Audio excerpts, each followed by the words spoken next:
Bonjour tout le monde,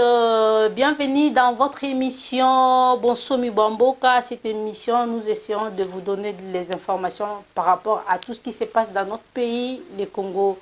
Alors, merci d'être toujours branchés et scotchés à notre chaîne 3xW Congo Univers TV. En tout cas, que du bonheur avec vous de vous retrouver encore. Je suis ravie et comblée de joie de vous retrouver encore aujourd'hui. J'ai invité pour vous un homme de Dieu. Le messager Galates 4:16. Batunga na yebike oyo bako se mettre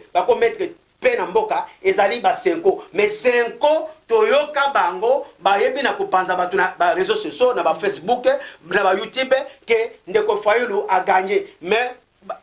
toza na résultat mais tango bakoma ki a fait accompli bo la kisabiso ba PV ba la kisa ba journal ya Kwaku ba la kisa ba journal ya Elima ya mama Mosekonzo ba yana be preuve. Alors sikoyo lobelanga sikoyo bakoyeba nzete na mbumalango. Alors sikoyo tango sikoyo mbula matadi ya kati makambo oyo Bible ngana répondre sikoyo na kata spirituel sikoyo tango l'état akati makambo ngana kotelela l'état pona nini soki nzambe naza ko salela atosaki Hérode rendre à César ce qui est à César ni lobakeno il faut na imiter nzambe oyo ngai naza ko salela yeningi koloba ke na kotosa l'état ngona seni ekati makambo oyo akanye Fachi mwana bilaka 5e président de la République kolo signature. Donc d'après yo évangéliste qui dit que la vérité non le botambola na solo pona yo le président Wana Azali, le président élu par le peuple. Mais le peuple congolais dans le monde entier qui est Azali élu par le peuple. Oui. Attends que mon saïd n'anzame. Oui, mais n'alobi bien. Na monité bipa Kabila Télémina dit que non, oui, je nomme M. Félix Tshisekedi, président de la République du Congo, non. Et bon, il est kabongo. Tangolobi nommé, na kozonga siko na histoire ya Chichi que son nom repose à paix. Par rapport à la conférence nationale, Toyo Kaka Papa Mobutu alobi que non, ba nommé par ordonnance présidentielle. A effacé. Tanga tourné c'est Kaka Boye, a effacé. Alobi je serai élu par le peuple. Alors, à boy nomination présidentielle. Oya Mobutu na conférence nationale albi je serai élu par le peuple à Boyango à Kenako CGT. Vous entendez très bien. Alors tout le monde tant bolobi que non ba nommé ngana moni mutu a prêté serment passation de pouvoir on a zobe ngango la délivrance pour les Congolais entrer bonsomi à ba Congolais après 59 ans ya prophétie à Kimbangu et kokisami parce que Kimbangu azaki na misapi mitano mineité ya minei oyo tomona batambusaki papa Kabila na papa Kiangani oyo batambusaki Kabila na bafchala mwana na bamakalanga alobaki no wi Katumbi mutazala 4 président wi chala mwana nani chala mwana alobiki no eza Kabila Kiangani alobiki no c'est Kabila mais babosanaki musapi mitano ya Kimbangu efungwami siko na tuni bango Kimbangu azalaki na misapi mino mitano est-ce que prophétie mwana bilaka ngeko kusambaka na Fayulu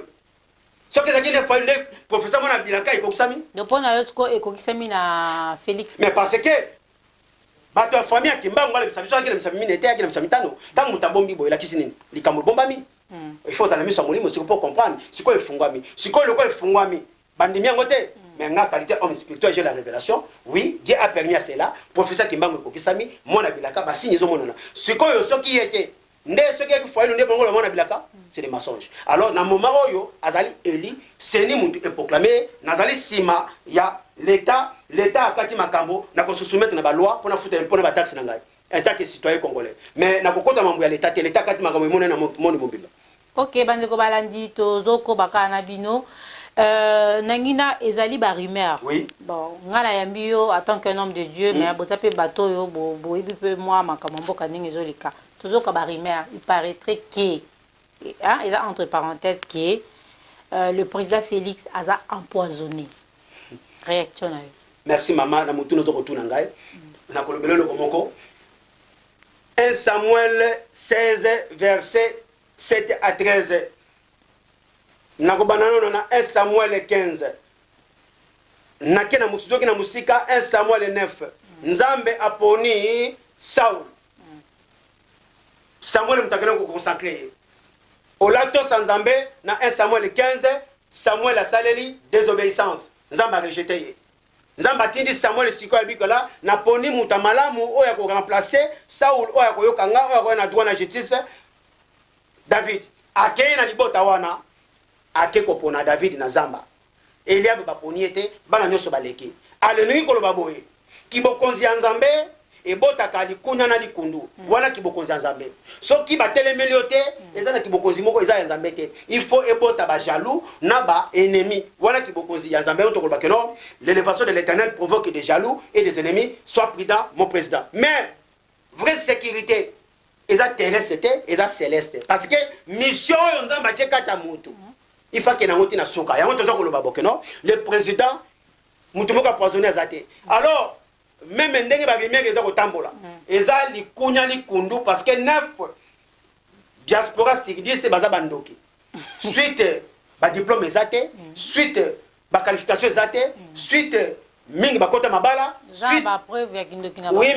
mais balobi fruit ya sorcellerie c'est quoi ezali calomnisation ozokosela mutu makambo na haine na jalousie bafruit ya bondoki yango wana ndoki aza kaka oyo apungu ya kolia mutu na butu te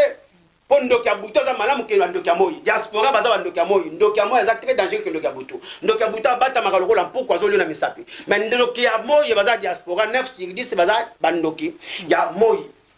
baza kocreye makambo siri mutu mais nabi ntango nakosetone nango te diabolisation oyo ebandi lelo te ebandi na babokechu ebandi na ndoki mosusu ya Afrique du Sud oyo babengi Élysée oui Élysée alors ebandi lelo ebandi na lelo te ebandi na bato mosusu babengi na bawapiti ozo comprendre ebandi lelo te premier ministre oui azwi 3 millions mais à répondre à bato je suis pas demandé à ni preneur je suis président de tous les Congolais et non des tribus de Loba au moins que non mutu wana oyo bo diaboliser et ali ki bon konzi ya nzambe il faut pas diaboliser yo alors maître alobaki vous serez haïs vous serez détestés, vous serez calomniés, vous serez injuriés à cause de moi. Vous en avez très bien, c'est ça qui beaucoup nous a. Il y a poison. Na koloba ka kono marque 16 le belebiso même to meli. To kokufa te. Mais na kokufa comment? Okokufa parce que son mettre nzambe les preuves parce que sûr qu'Amélie poisonné à côté la peu comme la poisonné. Le col à ceux qui beaucoup bozotanga ba poison wana. Mais nzambe a permettre ya zala wana na mission atindi ya nettoyage. Il y a état de droit en marche. Il y a quoi pour changer éducation na mentalité du peuple congolais oyo euti na yete congolais nyonso abota manango na likunya na likundu 9 congolais sur 10 total ba maladie wana alors ba bakobika bazali ba bakosala la jeunesse 12 ba o pe bakobika bazali bakosala liki 20 pona c'est quoi éducation na changement de mentalité état de droit mutu eko transformer mutu ye moko a changé alors non c'est bon nazali loko na kokimi la tête parce que mibeko kangi ndenge mibeko ya poto e kanga mutu nyonso tu ozona même nando ka futa ka impôt futa ka taxe soko zando ki futa impôt na taxe à quoi sert nazala sorcier so nazo futa biloko wana ozona très bien alors pour te dire mambo poison wana je ne le confirme pas et puis le col azana mission nzambe akokena ngotina na suka siko tongi to yeba malaise wana sala ki wana ezaki di à quoi na yoki batebele mama boye émotion ndenge ezalaka ekeno likambo monene tellement que émotion esalaki mais c'est dit à quoi merci mpo na ngai nakopesa révélation Charles Aznavour oyo ayemba la poème olaninga très bien po boyeba keno makambo ya Congo oyo ezali na ta ya nzambe Charles Aznavour oyo ayemba la poème ozona très bien alati pembe alobi azokende na fête ya Congo est-ce que mutabali na Congo. Voilà la révélation encore. Mutabali na Congo. Mais elle a qui si papa mba sepeli, elle a qui si ya chicha sepeli, elle a qui si ba kufu ba sepeli na makambo Congo. Elle a qui si ki keseka sepeli, elle a qui si ba kufu. Na papa ba to ba kufa na bango. Mais na lobi bien que délivrant tango na lobi tango lali oza kozwa rema ya Charles Aznavour aza congolais te. Ala ki pembe. Na na ki révélation. Non, na lobi na accepter kanzambe. Yom tozwa ki révélation. Mais na lobi mais awa siko yo tozo linga to éclaircir peuple congolais parce que tozo ça l'émission parce que et ce qui est qui pour n'abisso mot au caméra comme tu caméra c'est pour le peuple congolais c'est pour le monde entier il faut que les gens comprennent qu'est-ce qui se passe explique-nous bien merci yom tozo qui révélation maman qui talatala voilà maman qui talatala oui maman qui talatala révélation ana ke ba oui ba c'est peli maman qui talatala oya mesala kozwa yango na lobi bien nous avons la mission d'évangélisation et prophétique. Okay. Vous comprenez? Oui. Alors, tu as dit que Nzambe appelle ça la provision. Vous avez très bien. Et là, qui c'est que là, mission prophétique ezali. Mais surtout, on a oublié que la battue, mais vraiment tout est fait quoi. Alors, on a dit maman qui talatala. Qui talatala, nous allons dire. Au Mitali, il pas quoi ezali, il pas bigo ezali. Talatala et la qui talatala et la qui si et la qui si par révélation ya Nzambe. On me mentionne à ta contradiction. Nous, on veut savoir. Tout à l'heure, parce que Tozo Lobake malaise wana ezaki dit à quoi yo lobi ba wei ba papa wemba ba kufa ba sepeli na défense à Congo ça veut dire quoi? Ça veut dire que ba malaise na bino bozo ko tanga wana na ba version ya ba diaspora ya motema likundu bazana yango ya ba bokechu oui tozo mona yango na batu na bango ba iso batu ebele na diaspora ndamu 9 sur 10 bazo se basé par rapport quoi Bishop Élysée na Bishop Élysée o ya ko tangela ba poison bango ndem basaka sala malaise wana non bango baza ko diaboliser ya ko akize bazo ko akize nani Kabila eta mama kalanga zo ko akize nani Zoé Kabila o za les preuves moko ata mon côté a prophétiser ka Moïse mutakozala président a comité mama kalanga o ya ka makango ya Mobutu tout simplement ka bondokina ne siliete na imaginer na ne siliete alors du coup sikoyo tango na kolobelo sikoyo que non oui bakouf ba sepeli elingi koloba pona ko répondre que non ba malaise na bino wana ça rien à voir na makambo oyo etali ya passation de pouvoir ezali émotion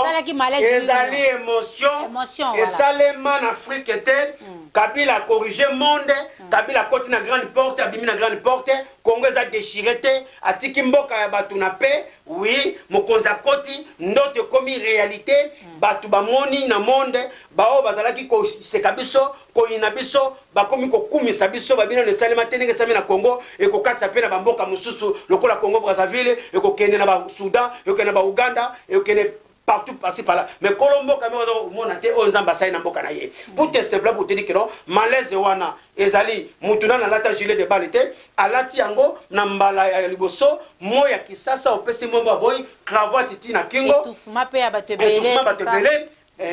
carrément mutu ayaki étouffé pona ko mona identité ya président ya changement ya mwana bilaka soka zalaki batu ya motema likunduta batuni sava alors baka sava kapo pa kufa na sava mais ya lobi non ça ne va pas voilà identité nous baka non soki makamota na mboka ta baka non il y a rien qui marche a lobi ça ne va pas mbala moko basali tout le façon apema balongola Julien bakola ksaye bakolongola Julien na misa batute esprit ya wa mulumba ezali incarné na kati ya Félix ozonada mwana ko yaza koyi Tshisekedi akufeli état de droit alors lokola akufeli état de droit nani bakundi yete bino bokasi bobo minzoto molingo babo makangote to mona kiango na Eli na Élysée l'esprit de Eli est sur Élysée nenge oza ko salema na moment oyo c'est ça esprit ya papa Tshisekedi eza sur Félix mais na lobi bien akundamite oui ba esprit na ye ezali akufeli état de droit oui titangu bakosaela ye mausolée titangu akosepela yango na biso na bakufi basepeli pona komona ke Charles Aznavour la bohème naza kokende na Congo parce que fête ezali kuna mutabali na Congo te fête ya Congo ezali ke professeur Kokisami mwana bilaka bimi professeur Kimbangu Kokisami oui 5e président abimi passation de pouvoir c'est fait la délivrance il a kisina ba kufi la natina ya Congo ba sepe na likambo sami na Congo mama. OK, merci beaucoup bando balandinde na lobby tout était bien to koma penza na suka émission na biso alors avant de clôturer émission na soto tika na moi ba question mi balé amiki alors tozo profiter kana kati ya lisolo to betio ke asala ki malaise après ça abanaki discours na e à lobby comprenez mon émotion biso to yebi ke phrase wana ki phrase ya Mobutu ex-président na biso akufa pe na Amnesty Kazali mutalobaki yango alors biso to ngi to yeba ba Congolais bazolanda biso c'est mituna o bandeko balandinde ba pesinga la tuna to ngi to yeba alobaki yango pona ko rendre hommage na Mobutu ou bien alobaki yango pona ko se moquer na Mobutu non ako se moquer na Mobutu ata mokete et puis comprenez mon émotion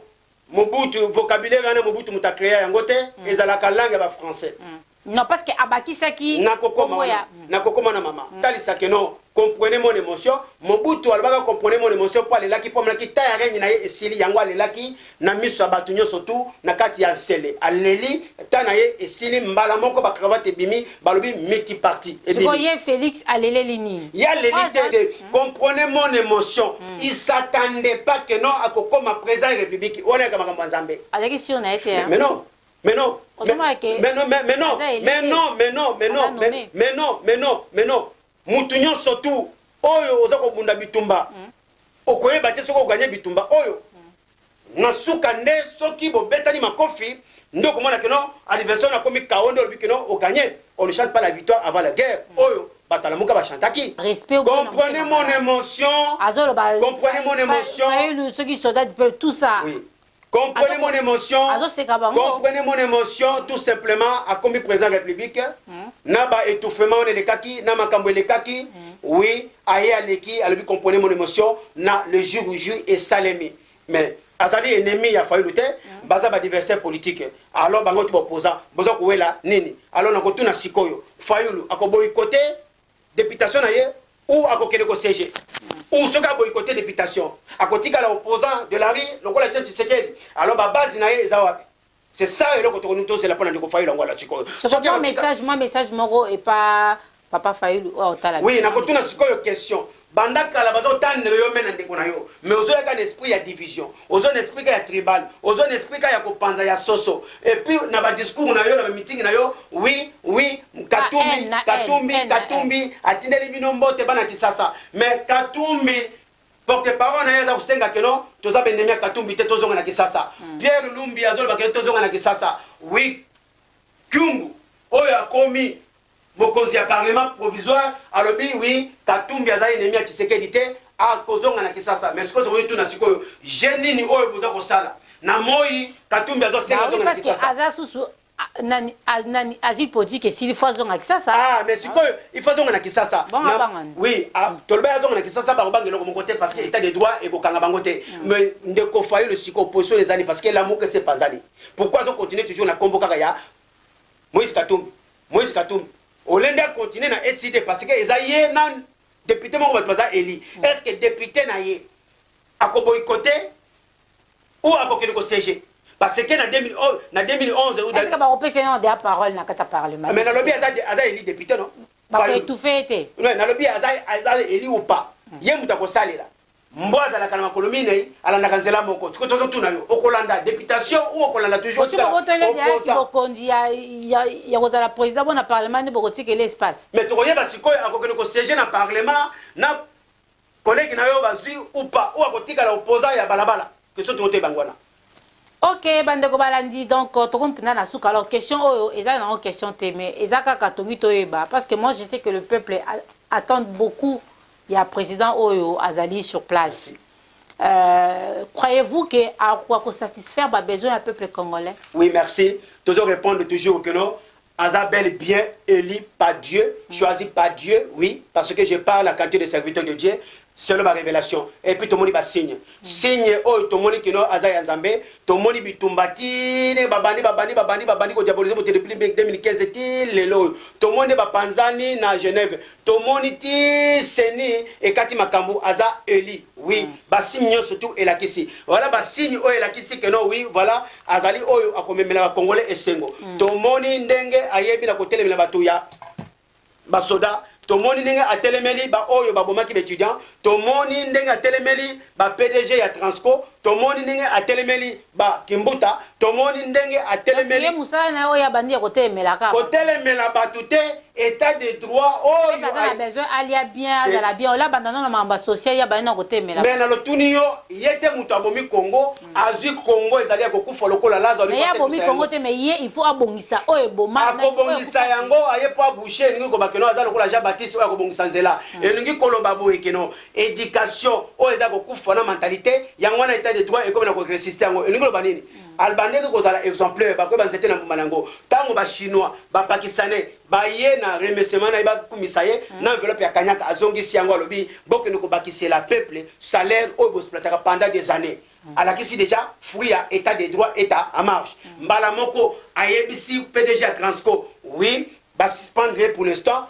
avant d'ina c'est aya na babiloko oyo ya l'état devant les caméras parce que caméra ils avaient filmer après caméra ils avaient mamsuste oui mais te na otuna langa après caméra eko kozala te abandi justice na na libota na ye moko soki bamoni bino na makambo ezalaka ya bakongolo Mobutu bamoni bino na makambo ezalaka bamanda Mobutu boye ba makala ezali sika bokolo kolala et puis bayebisi le peuple d'abord oui asaleli yango ayebisi ba chinois ba ne abi voilà bokene ko bakisela peuple salaire na bango ezala $400 na ba soda tomoni ke gouvernement na no bimite kaka na cabinet na ye mbula matata comme salami musala alors oyo sikoto koloba azana baguette magique était oyo ba congolais ba pesa 100 jours mais non à côté pays KO par la mentalité et par la corruption il faut être de vendre pour éduquer ba to changer ba mentalité et niki koloba to koleka na patience mutu na mutu aya na Congo aya ne passo poto tonga Congo y compris diaspora o ba ko kenete ba to ya 100 projets mais mutu azana projet lokola biso to kene pala gas na Nzambe évangile la marche ko kende mboka ndenge kimbuta bebisi na mboka na akumisa mboka batiki ete soki na ye ezali ete nyonso ya leta oyo ayiba kozongisa soki azongisi te place neza na boloko balobi bakasho mike ekokufa ekokangama kasho oyo oyebani eza bamakala ekokende kolala na bana balala kuna oyo nyonso tu bato ya matoi mangongi bato ya matoi mangongi mutu mangongi oyo bakokozongisa mbongo ya leta te po basi balobi keno oyo nyonso ayebi aza na biloko ya leta aya kozongisa yango na malembe aba bakanga yo ekomi na ntango ya baopérateur économique baza kotambola déjà boya nango mpona oyo peuple aza kozela oui l'état akopesa peuple oyo ezali devoir na bango absolu droit na bango absolu parce que peuple aza na besoin ya bien oui, santé l'état akopesa peuple ya liboso ezali éducation oyo eza ya kokufa l'état akoédike biso avec état de droit ya liboso éducation ya mibale l'état akopesa biso oyo etali musala ya misato l'état akopesa biso etali logement ya minei l'état akopesa biso oyo etali santé ya mitano l'état akopesa biso oyo etali administration équitablement makambo ozoloba ye président mutu ayebisaki yo oloba obe ozoloba no kaka ezali badroit ya peuple depuis mokili ebanda sa baganga sa basenga eza automatique et puis état de droit ekosalela yango bon le peuple sikoyo ekozongisela l'état nini ekozongisela l'état kotosa mibeko kofuta mpaku na bataxe nde économie ya mboka ekei oyo ya l'état kopesa peuple ezali automatique sa peuple aganga sa peuple asilika donc na bango mo bato gouvernement bango nyonso faut ba futa taxe mais nalobi bien pasteur bato gouvernement tout le monde faut ba futa taxe soki Yesu Kristo afutaki mpaku ya Hérode boni exception ezate mais nalobi bien ebandi na ye moko chef de l'état salaire ne koyeba nalobi yango et kimuzitu bandaku oyo botongi na bakisasa obane kozwa combien est-ce que salaire ne ko permettre otonga 100 appartements na Kisasa non kimbuta pe mbongo ya leta ozolonda muzito mbongo ya leta kimbuta mbongo bazali ebele bakono kotika biloko ya leta na kesa ya leta pour peuple congolais à se retrouver peuple congolais a kolongwa na makama kobeta ba bile mukola 50 ans obenga mwana 20 ans mopao abeta ka madame abeta ka mamangolo alors bakopesa ye musala ba église mingi kokanga yango moko automatique ba église de réveil ko futa même pona bango ndenge catholique futa ka même po parce que ça na kata mabele ya république yeso afuta impôt ya ba Hérode pote sango malamu on est d'accord mbongo mimi na munoko yambisi otokoloba yango wana le président élu est bel bien élu par Dieu choisi par Dieu incontestable yem tazana signature mboka. Ok, Bandeko Balandi, j'espère que tout était bien, qu'il finit bien. Nous sommes arrivés vraiment à la fin de cette émission. Déjà, merci d'avoir suivi. Alors, pour te clôturer, déjà, évangéliste, moi, l'évangéliste, c'était messager, oui. Voilà, messager. Moi, Liloba, moi, Bambote, moi, Liloba, pour Nabandeko, Bazolanda Bisso dans le monde. Vous s'abonnez massivement, tous en service, Nabino, tous en attendre le retour, retour, ne sais pas dans Zambé. Autre que le Bakar Zambé, après, Bisso santé, ma casse, force, énergie. Pour nakoyeba na kolomukana tongo konuka musala pe konsayela ye évangile la marche pesa na nzela pour na bino peuple congolais tozana bino tozalia totika la soudé totika la liboke mwana mboka saleki ta ya nzambe bosana ndeko kabila komi na civile tozana posa to lobelaka yo lisusu te pour congolais tozo comprendre te tolingi au juste nini bapaya bazo betela so maboko me bakolomboka baza toujours na kata ba distraction na kata kofinga ezali eskrima ba faible ba oyo ba moni que ba yebi na kozwa quelque chose na poto ba zonga na mboka ba ko investir to boyi makamba ba code esili bana kisasa ba to lembi ba code na bino même otinda ka code soki téléphone leli bino ko batali boso oyo batakini ba to lembi yango oyo batakini to lembi yango ba lembi yango bazui délivrance bazali délivrer esili ba ko mokana tongo chinois pakistanais libanais akobetaka lisusu congolais te état de droit mutu kokanga ye congolais oyo asalaka pas chinois sala koyiba biloko bato te po balobi état de droit eza nini soko omoni babotola yo lopango kokende kofunda mutu kaka bongo te yaka ne preuve amona yango koyena ba journal ya kwakute ya mama mosekozo tene oyo fayulu yaki nango na constitution na cour constitutionnelle état de droit la kisi babotola bino lopango na tata kulutu na mama leki na tata mwasi lopango na bino boza na buka lopango bokende nango justice ekomi na bomoi bakozokisa bino lopango. Donc ba enfant légitime nyonso vous allez sensibiliser. Oh, tata, moi, ça c'est que le pont, l'État n'est pas. État de droit est à marche, et qu'on kanga batata leki, batata kulutu, et qu'on kanga maman leki. Oh, yo bakapara na biloko bande ko na bango za bino te boluka ya bino. État de droit est kozonge sela, bakolo biloko, bakolo bana, bakolo ba papa biloko na bango. Makambo ya ki mwana nkasi Abraham na lote za soutien état de droit. Oyoki, mwana nkasa za na tata na mama na ye, oui papa, Abraham azana mwana na ye, Isaac na Ismaël. Akabo. Ce qui est monique na nyonso tolobi toza libanda ya likambo moko bo oyo monique okopesa biso conseil maintenant prochainement to bongisa maloba na biso en tout cas toza na fier nango et puis ekosala biso bien s'il vous plaît ça sert à rien to fingana awa tozo lobela pona Congo ekinde liboso toye awa te poto fingana soko monique likambo tolobi esali opesa conseil pesa point de vue na yo ekozala biso bien. Voilà, c'est la fin de cette émission. Merci de l'avoir suivi. J'ai dit déjà merci na régie finale en tout cas ba image déjà impeccable tout ça la ka nyonso poto meka comme même ba information de na le ba information bio source. Alors merci beaucoup. Quant à moi, je vous dis à la prochaine si Dieu le veut. On se retrouve à la prochaine. Merci beaucoup, au revoir. Bon dimanche. Merci.